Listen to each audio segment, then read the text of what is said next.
Hey, we realize that what you're doing as head coach, you don't know how to do. So we need to give that part to somebody enough else. with the do.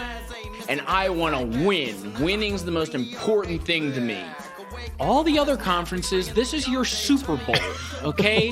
The Tax Slayer Outback 7-Eleven Bowl is your Super Bowl.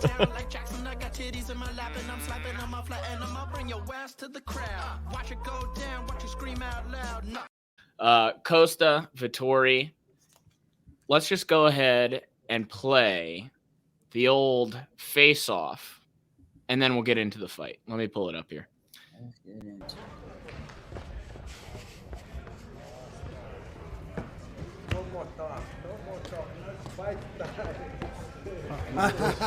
Fuck you. What? I'm fucking punishing you. I little do bitch. this, man. You're a fucking pussy. You're fucking bitch. Try, bitch. Try. You fucking pussy. You lost to the fucking scale. You lost to the fucking scale. You're a loser, man. You know that. You're a loser. And You're tomorrow not you lose funny. everything. That's right. Main event tomorrow night, Paulo Costa and Marvin Vettori. Initial thoughts, dude. I like when he said he lost to the scale. Where was Dana? He wasn't in the Dana was taking that video. He was taking I got that from Dana White's Twitter. Dana White's Twitter, baby. You know, Dana's one of my favorite people in the whole world. If he's filming it, it's got to be set up. It's like perfect. Oh, that's true. But he had his bodyguard there.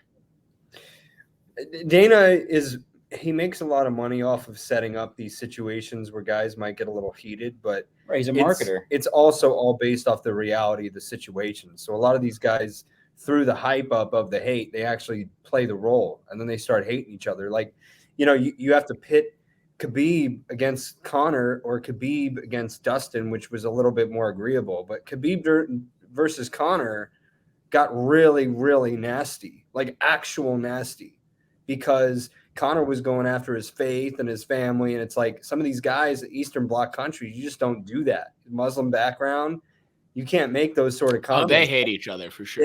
They will go nuts. It's like it's faith to them. You can't screw with it. Whereas Conor's like, you know, total troller. Like, Khabib, you're a little loser. You're gonna go back to your family and they're gonna get rid of you. Your faith is gonna hate you. And he's like, which I believe is quote for quote what Conor said, by the way.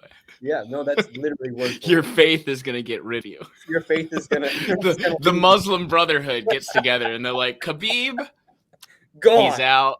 He's out. Send him to the bear forest. Send him to wrestle those bears. We filmed that on the side. That's underground. But a little background here on why he said he lost to the scale. So Costa shows up 2 days ago.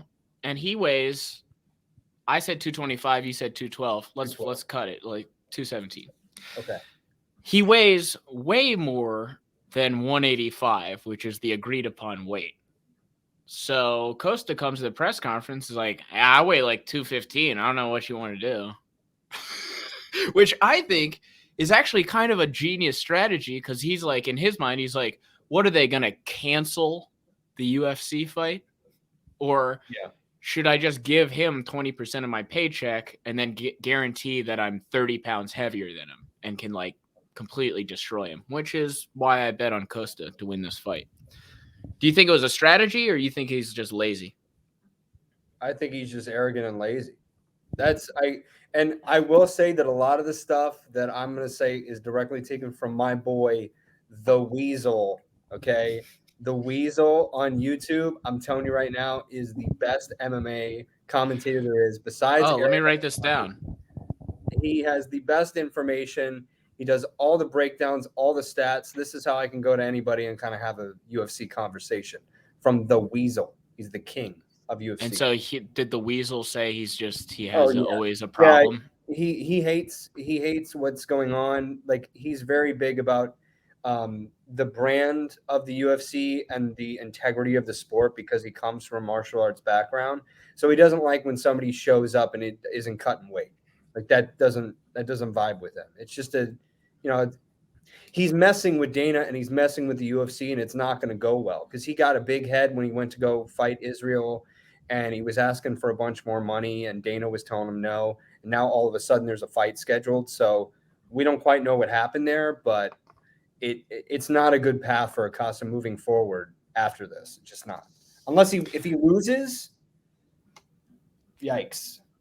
Well, that's why I bet on him. I think the public doesn't like Costa, and that's influencing the gambling odds because Vettori is right now a -189, which is like a toss-up in UFC. Yeah. But I think it's because no one likes Costa. And so I think there's some good money to be had, especially in fighting when the stronger, heavier guy usually wins the fight. Yeah. I mean, we were talking about Costa before he got destroyed by Adesanya. Like, he was like the next big thing. Yeah. Because he beat Romero. Yeah. Whatever his name is. He lost. I don't have to remember it. But he beat him, and he was going like punch for punch with one of the most feared strikers everywhere. Insane. So I think there's still some time. I'm watching it on the side here. It's not on yet. There's still some time to bet on Costa. In fact, it's my click it to pick it. It's my lock it. It's my lock of the week.